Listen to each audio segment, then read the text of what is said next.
the traditional, that's why I said somebody in the traditional cultivation area will not increase his area. It would be crazy to, if you had land in say Chikmagalur or Coorg, you would be not rational to increase your area. But we are talking about tribal areas in Andhra Pradesh and Orissa, Northeast, where they've been in the past just cutting trees, slash the trees, burn that area, clear it, grow some crop. Once the soil is totally devoid of nutrients, you cut further. So for them, they don't use much fertilizer.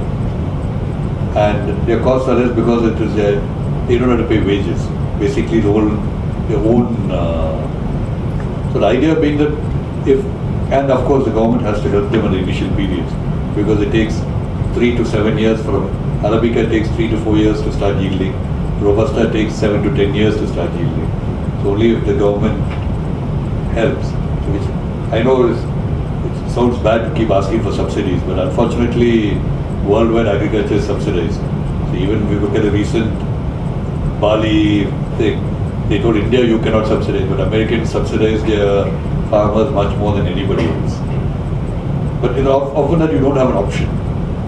You have an option of, it's an annual crop, like I said, if I grow paddy for 90 days, the prices are bad, I remove the paddy and I go for sugarcane, or I go for groundnut. So the options are much easier. On these terrains, your options are very limited. You're basically stuck with these crops.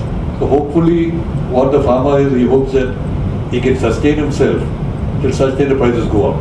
So it's not a commodity cycle. We have been having this boom bust. There are times when prices have been good to the farmer. So he has to store that as a reserve and then tide over these periods.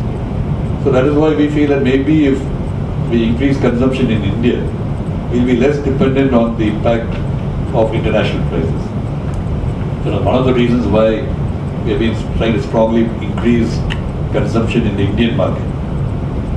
So before it was basically Tamil Nadu was almost, we go back 30 years, Tamil Nadu accounted for half the Indian consumption. And I'm sure even what was shown in other states was probably Tamilians there drinking coffee. So we said Maharashtra was consuming 2%. That's probably Matunga and all these areas where Tamilians were drinking, or foreigners coming in and drinking. But that is what we hope to change. With the younger generation now accepting coffee.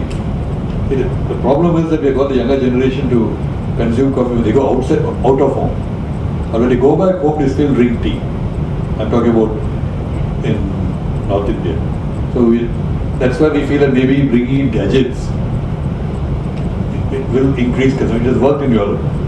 So in Europe once, like for instance, an espresso capsule machine came in. So men are terrible at making these things, but when it comes to using gadgets, men love it. So when you give them a nice gadget, the man says, okay, it's difficult because the dual income working families. It's difficult to make decoction coffee like before. Now they give you a can of instant coffee which you just mix. So the idea is that if you bring in modern technology into coffee making, the coffee making is easy, then the consumption could go up. So people will not have to go outside to a cafe to drink coffee. You can do it at home. For me at home, I mess up my coffee. I can never get the proportions correct. I'm a very fussy coffee drinker. And I tell my wife she doesn't make it as well as my mother. And I get away with it because my wife admits to it. I'm just saying the generations have changed. My wife admits, my wife is a fantastic cook, but she herself will admit that she cannot make coffee as well as my mother. So my mother did it with such, it was a very important part of the ritual. In the morning, had to have this piping thing, read your newspaper and have a coffee and you cannot get a day started without that. So I miss those things. So now I try to make coffee myself. It's a total mess. It's even worse than my wife's coffee. So I'm waiting for the perfect gadget to come, and I just switch it on, and the coffee comes out. I mean, hopefully that. I mean, remember 20 years ago, all of us were waiting for 10 years to get a telephone connection. Then when we got a telephone connection, we were waiting for the dial tone. We remember, some of the young guys like this may not remember it. But I remember we were happy to get a dial tone. Then you tried calling in Calcutta, it took you a day. Today with the technology has come by, you can, smartphones and ordinary telephones. I mean, even a farmer in the village today, he checks the prices. The workers decide which field to go to pick. Because they call each other and ask which farm is the picking more. And they go there. So everybody, the technology of 1,000 rupee cell phone which you sell goes back to the village.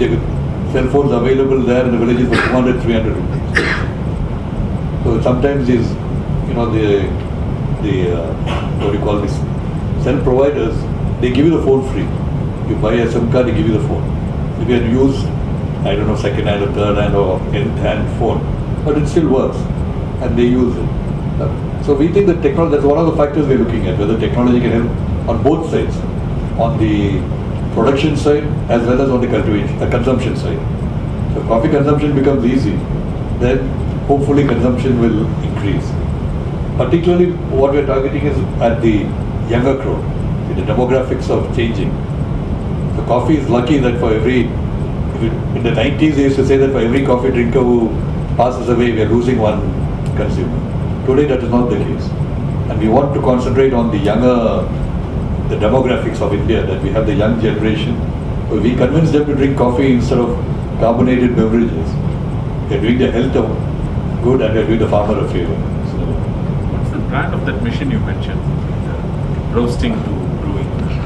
I don't know what they were.